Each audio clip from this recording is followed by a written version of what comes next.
My name's Phil Trow. I'm a radio presenter, have been for 33 years, and work at BBC Radio Manchester. I never really wanted to be in radio, funnily enough, but a friend of mine did hospital radio when we were younger. We were both under 18, and eventually one day somebody didn't turn up. So I thought, oh, okay, give it a go. Gave it a go. 6 months later, somebody else suggested that I send a tape off to a radio station, so sent a couple of tapes, and bizarrely, very first station that I sent a tape to, which was Signal Radio in Stoke, they offered me a job. It was just so different because the BBC is so different than commercial radio in so many different ways. Commercial, you just turn up with a bag of records, or you did back then, and it's up to you what you do. Here, you've got a producer, it's a lot more structured, there's a lot more content to the programme, so there is a real difference between the two. So you very quickly have to learn that, at Signal, I just used to sit there for 3 hours messing about, basically. Once you came to the BBC, you realised it was a little bit different, but different in a good way. I suppose initially, I can't really think of much the first few years, but I suppose 96 was a pivotal year. It was the year of the Manchester bomb, the IRA bomb, which went off on Market Street. And then, I suppose a little bit later, I got the opportunity to interview Margaret Thatcher, which has always been the most terrifying interview I've ever done. She was she wasn't the Prime Minister at the time. She just brought out a book, and she was quite a daunting figure. She's, I think, probably always going to be one of the biggest names in politics. And I think she's the only guest all the years that I've been really nervous about. But, she came in, and I can only talk from personal experience. She was absolutely lovely. I remember there was a PR man with her, and he said, right, you've got 15 minutes and that's it. And she just turned to me, she just said, ignore him, do as long as you like. And I thought, that is a woman who clearly, was in charge of the country and in charge of everybody since.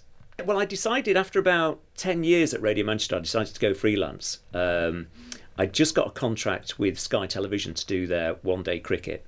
And at the same time, bizarrely, I was working for Children's BBC. I used to do the warm-ups for all their kids programmes like Live and Kicking and Get Your Own Back and all these archaic game shows that used to be around. I then got another contract with BBC Exhibitions. I used to do all the clothes show, the Gardener's World, Match of the Day at the time. It just seemed a good time. I'd done radio, 15 years, and I just thought, actually I'll have a break from it. I'll go and do something else. Yeah, it's funny actually, because when I came back to Radio Manchester, and I'd been away for probably a good 10 years, there were still people here who I'd left behind and were still doing the same jobs that, when I'd left. And I kind of think it's a, variety of spice of life and so on. And you learn different traits and you learn different skills. I'd missed the move. They went from Oxford Road to Media City, I think 12 months before I came back. So this was all new to me and very different. Oxford Road was a very different setup to this. So it was, I think, like everybody who walks in the building, no matter how long you've been in the industry, your eyes open and you're like, wow, this is quite impressive. It's lovely to broadcast in your home city because every part of it. You've got reference points. You can talk about. I can talk about when I was a kid and growing up in Manchester and going into the city centre and certain shops and certain places and clubs and so on. So yeah, it does make a big difference actually broadcasting to your home city. It's such a different career now. When I got involved, most cities, and certainly Manchester at the time, only had two stations: the BBC local and the commercial local.